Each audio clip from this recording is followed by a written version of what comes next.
Can you talk a little bit about collaboration with multidisciplinary teams in complex OBGYN cases like high risk pregnancies or oncology referrals? It's incredibly important, but also incredibly difficult to do efficiently. One of the largest causes of medical errors is actually that transition between things that I know and the things that I want to impart to another practitioner. So, having a good, efficient way of communicating with another specialist is, again, something that's difficult to do. But we're making really good advances when it comes to information sharing through technology, number one, and also being able to build those relationships between institutions who might have a resource that one of our patients might need.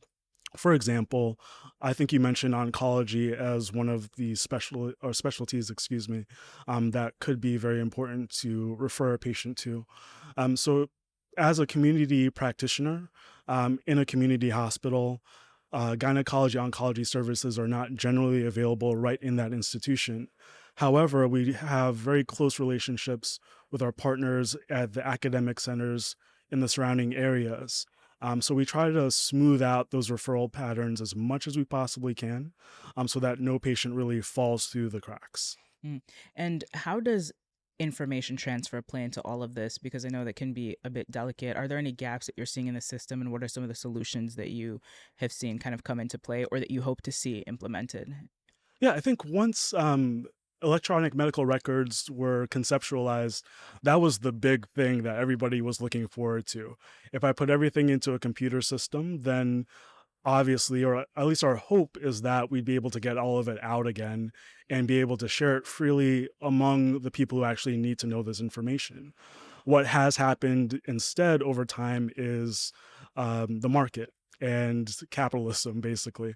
I don't want to seem like a socialist. I'm not a socialist by any stretch of the imagination. However, I will say that there are a lot of economic pressures that lead a software company to develop their product in such a way that it becomes difficult to share that information with another software company. So something like Cerner, which is an EMR, to Epic, which is another EMR. There are ways of sharing information, but it's very disjointed, it's very labor intensive, and sometimes it's actually inaccurate. So it becomes imperative for us to develop new techniques and new methods to ensure that those methods of information sharing become a lot more smooth over time.